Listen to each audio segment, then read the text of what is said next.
up on the happenings around the league. It's the Elite Wire with Bradley. Yo, what's up, Madden Elite? Bradley here. We are at it with another edition of The Wire. Just want to start by wishing everyone a happy 4th of July.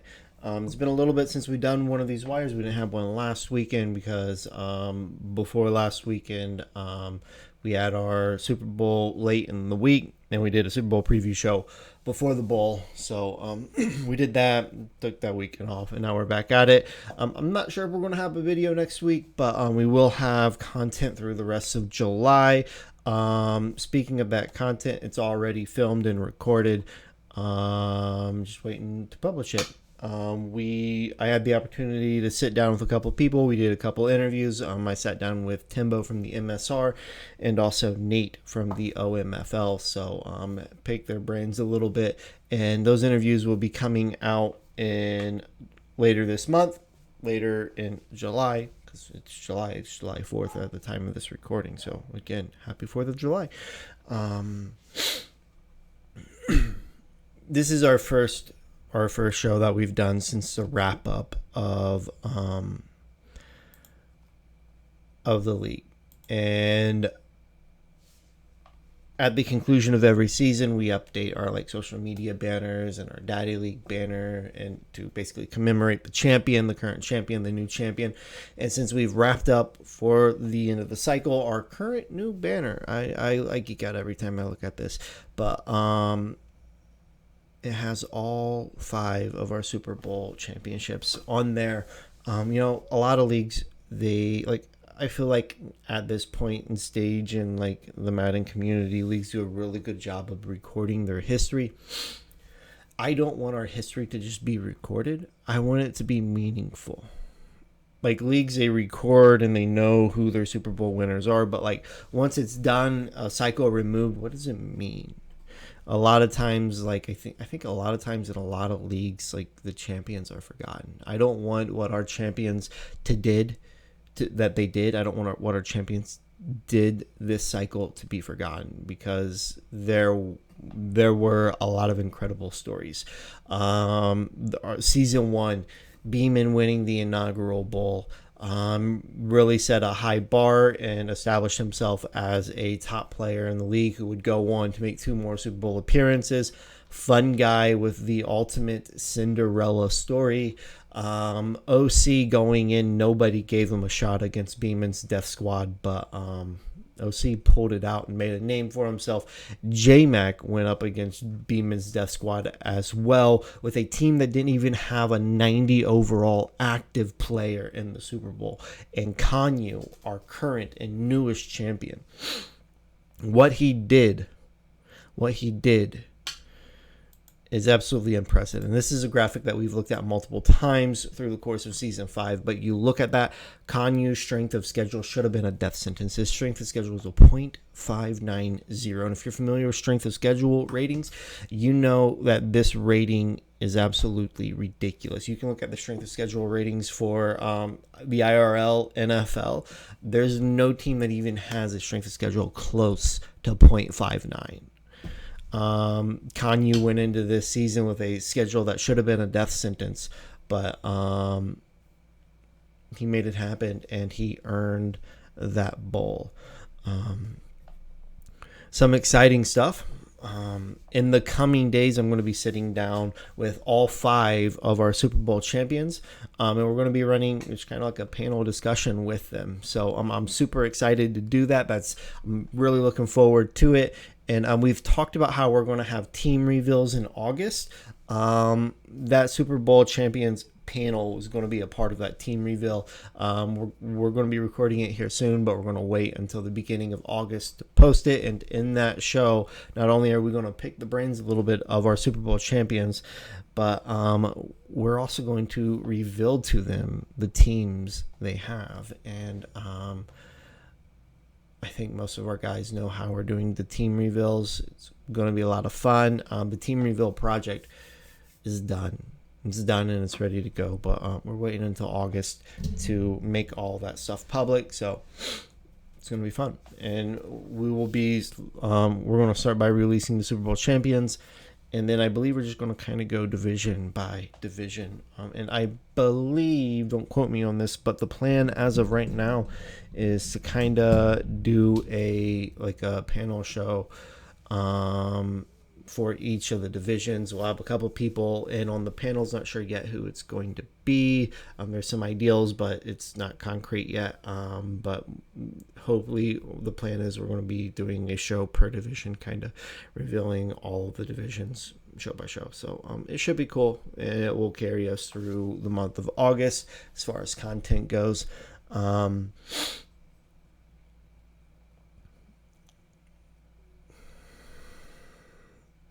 I want to take a moment as we kind of like talking about like wanting the Super Bowl champions to be meaningful and not forgotten.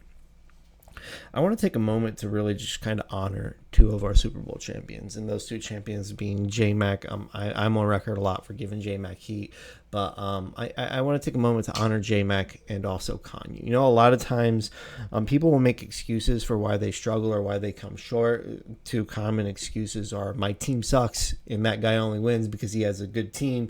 And then there's also, well, that guy did good because he has an easy schedule. J-Mac, his Super Bowl championship, collided with Beeman's Death Squad. Did not have a single player 90 overall. His best player, his only 90 overall player on his team at the time, was injured. He went in and got it done regardless. So my team sucks. That guy's team is good. Means nothing. And then Kanye.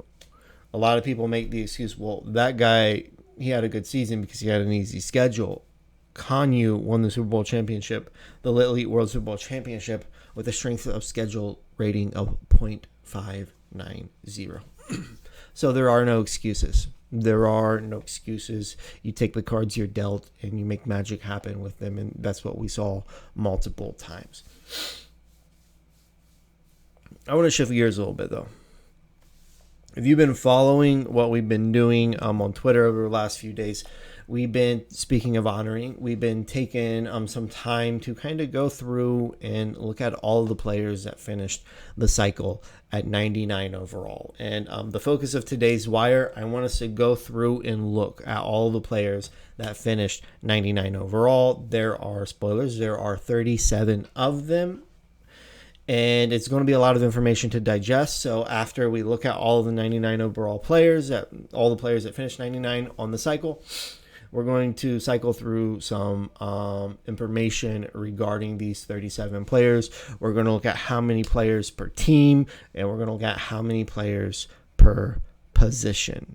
So let's go ahead and dive into it. The first player that we have coming in at a 99 overall, finished the cycle 99 overall, we have Fred Warner, middle linebacker of the San Francisco 49ers. There would be one more 49er, and that would be George Kittle, tight end of the 49ers.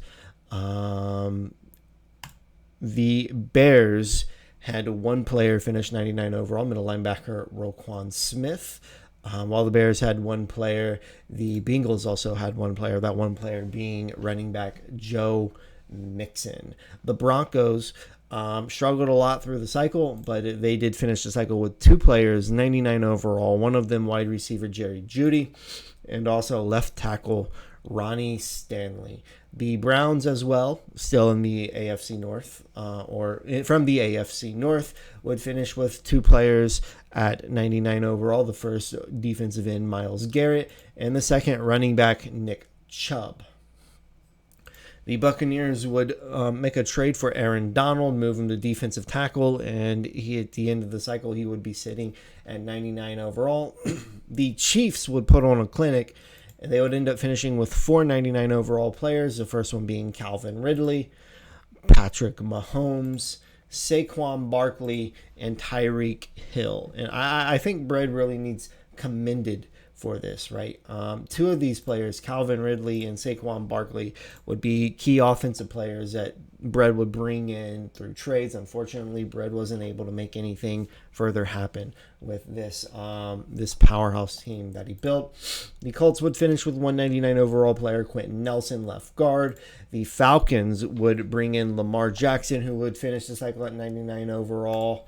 The Packers, and forgive me if I'm not pronouncing this right, but cornerback,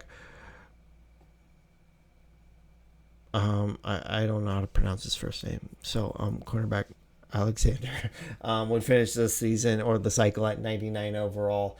The Panthers, surprisingly, would bring in 399 overall players. The first one, Brian Burns, defensive end. The second one, Christian McCaffrey. One second. And the third would be wide receiver DJ Moore. Moving on from the Panthers, the Raiders would bring in 199 overall player Josh Jacobs. The Rams would finish with 299s, Jalen Ramsey, cornerback, and Cam Akers, running back. The Ravens. Let's take a look at the Ravens. We talked about how we commended Bread for finishing the season with 499 overall players. The Ravens would bring in 5. Antonio Winfield Jr., free safety. J.K. Dobbins, running back. Kenny Clark, defensive tackle. Marlon Humphreys, cornerback. And Patrick Queen, middle linebacker. So the Ravens would finish with 5. The Saints would finish with 2. They would finish with Alvin Kamara, 99 overall. And Michael Thomas, wide receiver, 99 overall. Beeman is touted as having a death squad. He's touted as being the superior team builder. He would finish with 399 overall players. Those 3 players being DK Metcalf, wide receiver, Jamal Adams, strong safety, and Mitch Malone, running back. A note on Mitch Malone, he is the only Madden-generated player to finish 99 overall. Free safety, Minkah Fitzpatrick would finish for 99 overall for the Steelers. The Vikings would finish with 299 overall players. Those 299 overall players being running back Dalvin Cook and wide receiver Justin Jefferson. And just like the Vikings finishing with 2, the Washington football team would finish with 2. Chase Young, defensive end, and Terry McLaurin, wide receiver. So that is all of the players to finish 99 overall on the cycle. There are a few things that did surprise me about the number of 99 overall players that teams had, and I want to look at the 4 teams that had the most 99 overall players. The Ravens would come in with 599 overall players, the Chiefs with 4, the Seahawks with 3, and the Panthers with 3. What really surprises me about this is actually 2 things really surprised me about 3. Well, there's a lot of things that really surprised me. Let's not use the word surprise. There's things that come to mind. First of all, I feel like Fun Guy in his Ravens, Bread in his Chiefs, Beeman with his Seahawks. That is expected. Jew with his Panthers, though, coming in as the number 4 team with the most 99 overall players. I don't really feel like a lot of people give him a lot of credit for being a team builder, but I mean, had a pretty powerful team.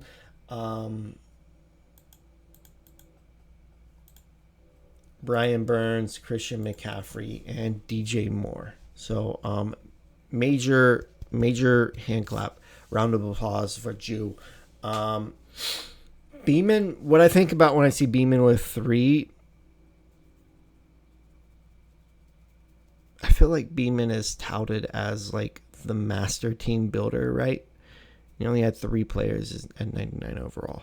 However, there's another layer to this, though, and that other layer being overall, and stats aren't everything. A lot of people would say abilities mean more, and that's probably right.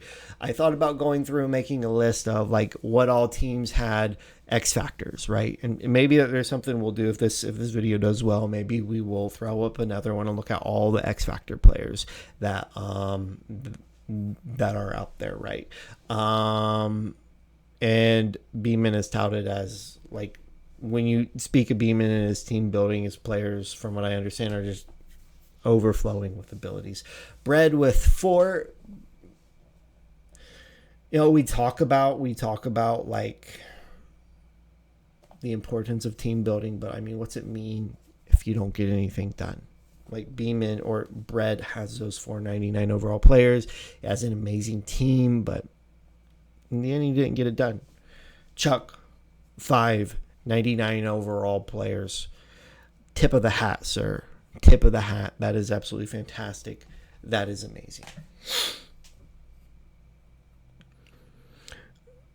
My question, looking at that, we put Beeman on a pedestal as a superior team builder, but is he? I don't know. We should probably look at all of the abilities before we, all the teams and how many abilities they have before we reach that conclusion. Maybe we'll do that next week. I don't know though. It was it took quite a while to put all those graphics together, but it's fine. It's fine. So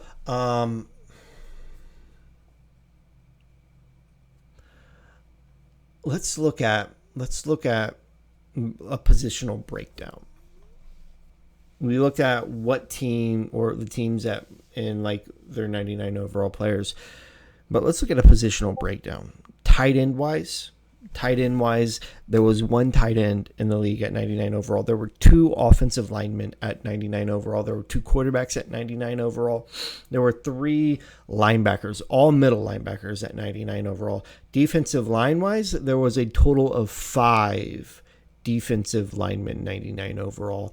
3 of them were defensive ends, 2 of them were defensive tackles. However, in the mix of those 2 defensive tackles, one was Aaron Donald that was moved from defensive end to defensive tackle. So you could make the argument that it's actually a defensive end. But so I mean, if you look at it like that, there'd be 4 defensive ends and 1 defensive tackle. Secondary wise, I believe there was 1 strong safety, 2 free safeties, and 3 corners, I believe. So a total of 6 secondary players. Wide receivers, there was a total of 8 wide receivers, 99 overall. And where this gets ridiculous, the running backs. There was a total of 10 running backs to hit 99 overall. Joe Mixon of the Bengals, Nick Chubb of the Browns, Saquon Barkley of the Chiefs, Christian McCaffrey of the Panthers, Josh Jacobs of the Raiders, Cam Akers of the Rams, J.K. Dobbins of the Ravens, and Alvin Kamara of the Saints, Mitch Malone, the only Madden Gen player, of the Seahawks, and Dalvin Cook of the Vikings. Those are all of our 99 overall running backs.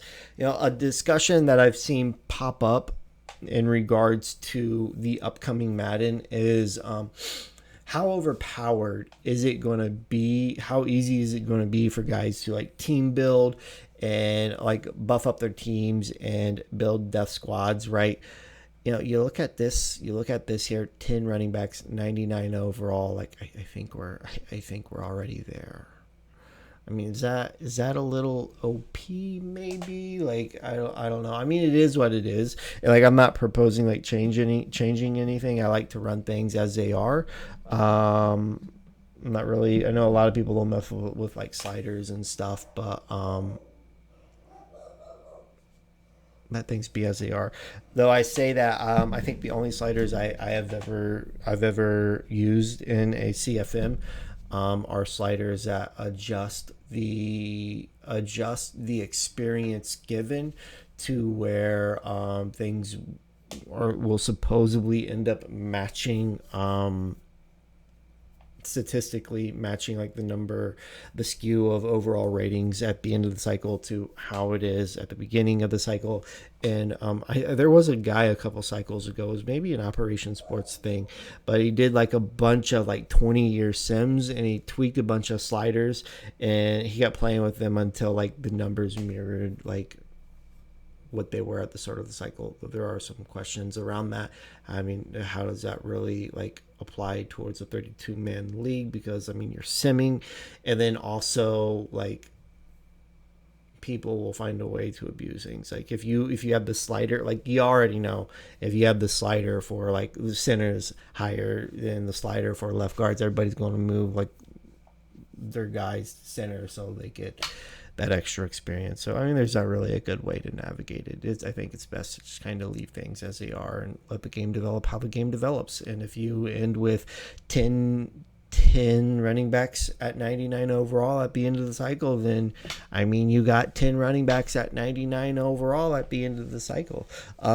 So there is something of note that sticks out to me about these skew of 99 overall players. Do you know who's not there? Do you know who's not there?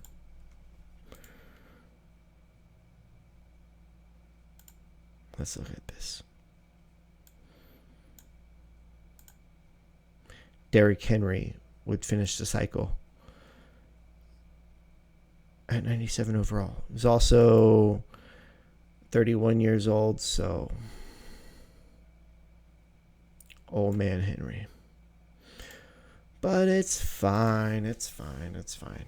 Anyways, guys, thank you for hopping on, checking this video out. Hope you guys enjoyed it. Let me know if you did, and I mean, if not, like, it's fine, regardless, whatever. But like, hit the like, subscribe, all that jazz. I mean, if you didn't like, you can also thumbs down. But you know what? It is what it is. Y'all, again, it's 4th of July. Have a happy 4th of July. And I'm pumped to get through these next few months and get to Madden 22. I think it's going to be a blast, but we got, well, as I mentioned at the top of the show, we've got quite a few fun things lined up before we get this rolling again. So stay tuned. Peace.